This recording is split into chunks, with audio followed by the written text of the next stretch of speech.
Michael i Amanda DeSanta po 12 latach wracają do gry i przynoszą zaskakujące wieści. Sztuczna inteligencja i autonomiczne taksówki na ulicach Los Santos. Przed nami finałowe DLC, w którym 3 protagonistów oficjalnie pożegna GTA Online. Najnowsza aktualizacja miała być tą ostatnią. Rockstar przemyca mechaniki oraz motywy GTA 6 i wskazuje konkretny powód wyrzucenia deweloperów. To wszystko i więcej w dzisiejszym przeglądzie wiadomości ze świata GTA 6.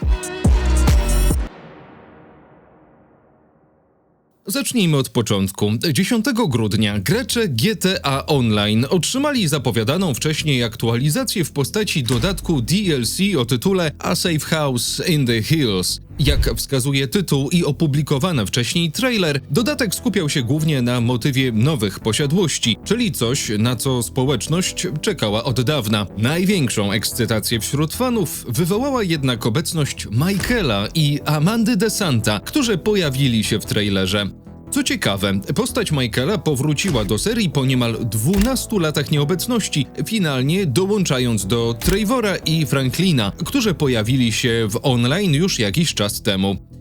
W związku z tym, że obecnie niemal każde zachowanie Rockstara może w mniejszym lub większym stopniu mieć bezpośredni związek z nadchodzącym GTA 6, postanowiliśmy prześwietlić ten temat nieco głębiej.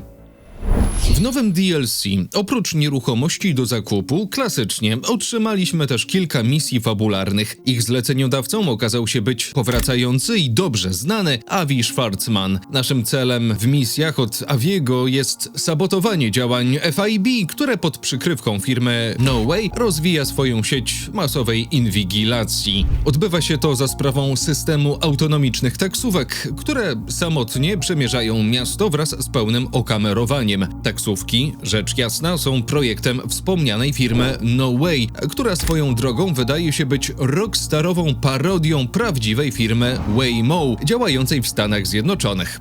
Dla wielu z Was temat autonomicznych taksówek zapewne nie jest niczym nowym, bowiem testy nad budowaniem tej technologii zaczęto już 10 lat temu, a od jakiegoś czasu internet zaczął być zalewany treściami z udziałem tych właśnie pojazdów.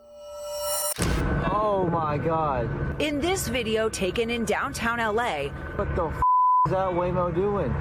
you can see a line of police cars blocking the road and a man lying on the ground. Enter. Co istotne, firma Waymo wprowadziła autonomiczne pojazdy już w wielu dużych miastach USA, m.in. Los Angeles, a co jeszcze ciekawsze, na 2026 rok zaplanowano pełną ekspansję pojazdów do innego, dużego miasta w innym stanie. Nie zgadniecie w którym.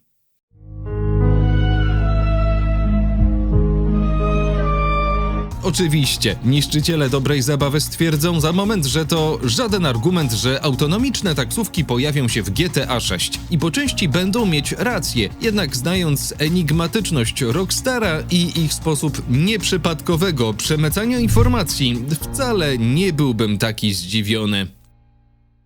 Ale to nie wszystko. Chwilę po premierze DLC, podczas gdy gracze GTA Online z przyjemnością logowali się do gry, aby zakupić swoją wymarzoną posiadłość i przywitać postarzoną wersję Michaela, Michael? On wrócił! insiderzy wraz z rockstarowymi detektywami zaczęli węszyć. Pierwsze doniesienia autorstwa znanego insidera TES-2 pojawiły się już chwilę później. Okazało się bowiem, że w plikach gry nowego DLC znajduje się dziwna niezgodność. Widoczna tekstura przedstawia wylistowane kategorie naszego postępu w grze. Finalny plik z teksturą, który trafił do gry, zawiera nazwę No Way Out, jednak w poprzedniej wersji pliku ta sama pozycja nosiła nazwę Sahara Surveillance. Nic wam to nie mówi? Spójrzmy na te dwa oficjalne screeny pochodzące z GTA 6. Po przybliżeniu możemy dostrzec nazwę stadionu drużyny koszykarskiej Vice City Narcos o nazwie Sahara Arena. Nazwa wydaje się być rockstarową parodią firmy Amazon, a sam stadion odwzorowano na podstawie prawdziwego stadionu Miami Heat, czyli Kasia Center. Na drugim screenie również znaleziono logo Sahara z dopiskiem Mirage, co najprawdopodobniej bezpośrednio parodiuje usługa Amazon Prime. Wygląda więc na to, że Rockstar planował umieścić referencję firmy Sahara z GTA 6 w najnowszym dodatku do GTA Online, jednak z jakiegoś powodu wycięto ją w ostatnim momencie, pozostawiając ukryty fragment w plikach gry. Najprawdopodobniej wynika to z ogłoszenia przesunięcia premiery szóstki, a co za tym idzie szybkiej modyfikacji harmonogramu prac nad GTA Online. Jak twierdzi Tess, wyobrażam sobie, że Rockstar mógł planować drugą część tego DLC, wypuszczoną w okolicach pierwotnie zakładanej premiery GTA 6 w maju 2026 roku, ale po ostatnim opóźnieniu zmienili plany. Być może przerobili tę drugą część na osobne, pełnoprawne DLC, albo po prostu ją wycięli. Możemy domniemywać, że początkowo to właśnie firma Sahara miała zostać fabularnie przedstawiona jako w cudzysłowie ten zły. Ostatecznie jednak zastąpiono ją firmą No Way. Czy firma Sahara, poznana z nadchodzącego GTA 6, pojawi się ostatecznie w GTA Online? Bardzo możliwe, że kolejne letnie DLC rozwikła tę zagadkę.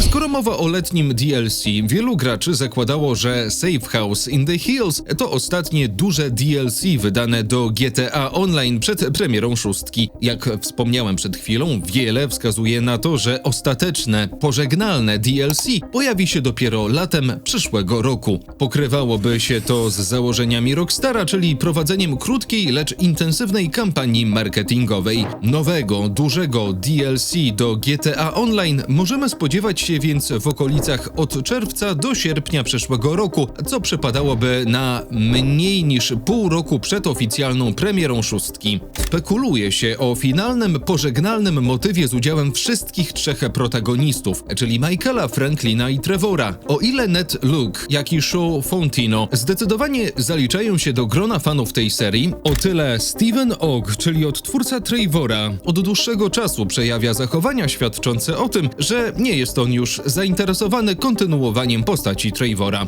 Pytany o swój potencjalny udział w szóstce odpowiedział chłodno, że nie ma żadnych emocji ani uczuć związanych z nadchodzącym GTA 6, ponieważ nigdy nie grał w gry wideo i nie interesuje się nimi. How excited are you for GTA 6? I feel nothing inside. Really? I'm not a gamer. Really? Yeah. So Not at there'd all? be absolute. I've never played video games. Have you ever played GTA 5 at all? No. No. So I feel Wow. absolutely nothing. Like someone said yesterday, at one point you should play GTA 5. I said, why? They said, because it's so great. And I said, well, one day you should read Dostoevsky's Crime and Punishment. And he went completely blank. Shut the fuck Do up. you know who Dostoevsky, Fyodor Dostoevsky is? So there you go. Shut the fuck up. Why don't you read that? You're are, you, right. are you excited about that book coming out? No, Not fuck he has a that new book. I will look into it now that you So mentioned See, it. it's the same thing. So What? That's books, true, that's books, true. books are my thing. This has been wonderful. Thanks. Bye. Dodał również, że nie grał nigdy w GTA 5 i chciałby, aby Trevor pojawił się w szóstce tylko po to, żeby mógł w końcu szybko umrzeć. Cóż, nie brzmi to raczej optymistycznie.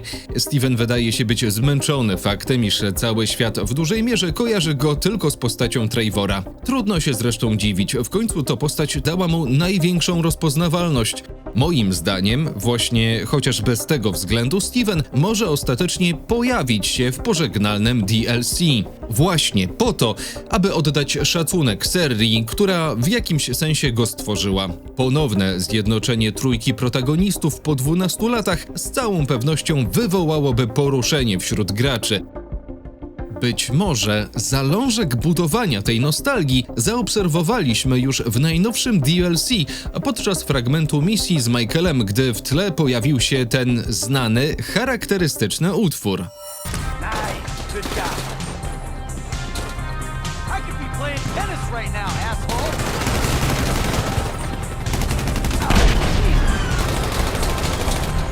Oprócz tego cutsceny z udziałem nieco podstarzałych już Michaela oraz Amandy przynoszą nam kolejne informacje. This is so nice. Michael and I are empty nesters now with too much time on our hands. And our son is finally moving away from home. Jak widać, Tracy opuściła już dom rodziny Desantów, a podobny los za moment ma spotkać Jimmy'ego. Jeśli chodzi o Tracy, możliwości jest wiele, a jej potencjalny powrót do GTA 6 omawialiśmy już w dedykowanym materiale, który znajdziecie na naszym kanale. W przypadku Jimmy'ego sytuacja wygląda na nieco bardziej złożoną. Dlaczego? Niektórzy z graczy raportowali, że po ukończeniu misji otrzymali oni wiadomość SMS od Jimmy'ego, w której czytamy: Poznałeś moich rodziców? WTF. Mówię im, że wyprowadzam się do innego stanu, a oni od razu zaczynają szukać sobie nowego dziecka na zastępstwo. Nieważne. Witaj w rodzinie, chyba. Co ciekawe, niektórzy z graczy zaprzeczają, jakoby mieli oni widzieć podobną wiadomość, co może świadczyć o tym, że ta zawartość również została wycięta w pośpiechu, a nawet w trakcie premiery DLC. Inne historie z kolei mówią, że wiadomość od Jimmy'ego otrzymali wyłącznie właściciele salonów gier, w których Jim był zatrudniony. Tak czy owak, syn Michaela wspomina tutaj o wyprowadzce do innego stanu. Jak wiadomo, 6. część serii przeniesie nas ze stanu San Andreas do stanu Leonida, jednak nie musi to przecież świadczyć o tym, że Jimmy stanie się częścią 6. Rockstar z pewnością ma już plan na tę postać, a pozostawiając graczom podobne niedopowiedzenia, nie zamyka sobie tym samym żadnych furtek. Być może Jimmy powróci w 6 epizodycznie lub odegra tam większą lub mniejszą rolę. Jak będzie ostatecznie? Dowiemy się wkrótce. Wracając do samej posiadłości, trzeba przyznać, naprawdę wygląda to nieźle. Szkoda, że taki dodatek gracze otrzymali dopiero na sam koniec wsparcia. Choć finalnie nie wiadomo, czy po premierze 6 tryb online w 5 zostanie porzucony. Wewnątrz mamy do dyspozycji naprawdę masę funkcjonalności. Po szybkiej przebieżce dowiadujemy się o kilku istotnych rzeczach. Teren naszej posiadłości został zaprogramowany na zasadach interioru, do którego wchodzimy za pomocą markera przy bramie, podobnie jak w przypadku innych budynków. Obala to spekulacje graczy mówiące o tym, że posiadłość, jak i jej wnętrze będą dostępne w otwartym świecie dla każdego gracza. Na jednym z plakatów filmowych naszej rezydencji możemy dostrzec plakat filmu Drive Fast, Die Slow, wyprodukowany przez studio Desanta, czyli firmę produkcyjną Michaela Desanty. Jak widać, po 2013 roku, czyli zakończeniu głównej fabuły 5 i premierze swojego filmu Meltdown, postanowił on na poważnie wejść w przemysł filmowy. Szczegółowo analizowaliśmy ten wątek Michaela w osobnym materiale.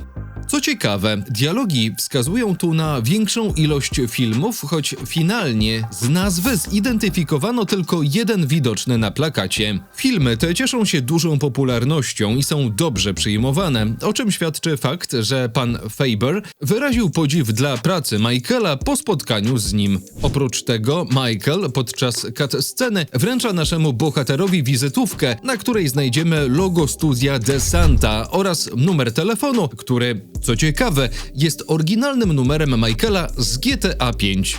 Z kolei inny plakat przedstawia znany nam film An American Divorce produkcji Salomona Richardsa w reżyserii George'a Kozielskiego. To ten sam polski reżyser, który został uhonorowany własną imienną gwiazdą na Alei Gwiazd w Vinewood. Być może jest to parodia Romana Polańskiego. Jak widać, Rockstar idzie z duchem czasu. Do naszej nowoczesnej willi zaimplementowano głosowego asystenta AI, którego głos... posłuchajcie sami. Welcome back, Daddy. Okay, Daddy. See you, Daddy. You know, Daddy, sweat really suits you. Stretch it out, Daddy. Hey, Daddy. Oh, hey, Daddy. What are we doing tonight? Daddy, we've got... Welcome home, Daddy. Hey, Daddy. Hey, Daddy. Daddy's gonna be busy. Co istotne, po 12 latach Rockstar postanowił odkopać nam system trenowania i korzystania z siłowni. Otrzymaliśmy też możliwość uprawiania jogi. Co ciekawe, teoretycznie nie jest to nic nowego, bowiem rozbudowany system trenowania miał pojawić się już w premierowej wersji gry w 2013 roku. Pliki gry zawierały nawet dialogi protagonistów wykonujących trening. Thank God that's over for another day. That hurt like hell. At least I can still push myself. Ostatecznie jednak system trenowania został wycięty i oprócz animacji NPC nie znalazł się w grze. Wspominaliśmy już o tym w jednym z poprzednich materiałów. Musicie przyznać, Jason radził sobie nieco lepiej. Jaki sens ma wrzucanie takiej mechaniki na sam koniec? Cóż, być może to kolejne puszczenie oka do graczy, aby w jakiś sposób naprowadzić ich na to, co czeka na nich w najnowszej odsłonie gry. Podobnie może być i z tą mechaniką. Jak widać, otrzymaliśmy możliwość zakupu własnego psa oraz kota. Co prawda zwierzęta będą przebywać z nami jedynie na terenie posiadłości, ale jednak to wciąż nowość. Mamy do wyboru kilka różnych ras i kolorów sierści. Ponownie w kontekście szóstki spekulowano o potencjalnej możliwości posiadania własnych zwierząt, jednak system ten miałby być o wiele bardziej rozbudowany, w dodatku nie ograniczający nas jedynie do czworonogów. Jak będzie naprawdę? Dowiemy się wkrótce.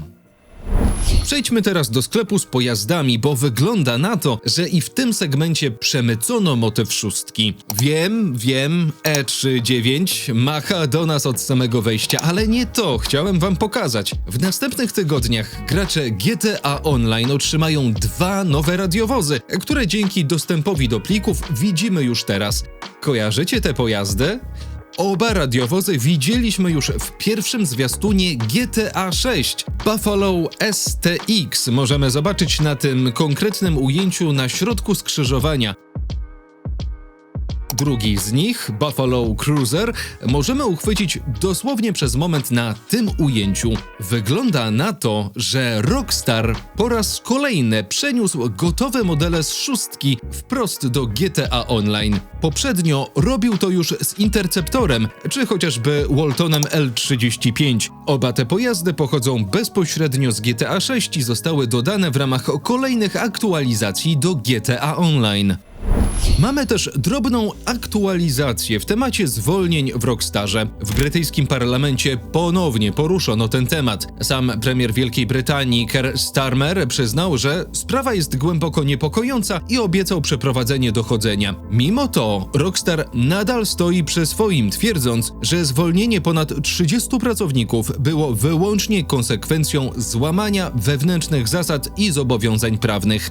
W oświadczeniu dla IGN czytamy: Rockstar Games podjął działania przeciwko małej grupie osób w Wielkiej Brytanii i na całym świecie, które rozpowszechniały i omawiały poufne informacje, w tym konkretne funkcje gier z nadchodzących i nieogłoszonych tytułów na forum publicznym, naruszając tym samym politykę firmy i zobowiązania prawne. Twierdzenia, że te zwolnienia były powiązane z członkostwem w związkach zawodowych lub ich działalnością, są całkowicie fałszywe i wprowadzające w błąd. To oświadczenie jest bezpośrednią odpowiedzią na zarzuty związków zawodowych i WGB, które uznały te zwolnienia za jeden z najbardziej rażących aktów tłumienia związków w historii branży gier wideo. Tym razem jako powód zwolnień Rockstar wskazuje omawianie konkretnych funkcji gier z nadchodzących i nieogłoszonych tytułów na forum publicznym. Wcześniej nazywali to ogólnym, w cudzysłowie rażącym naruszeniem.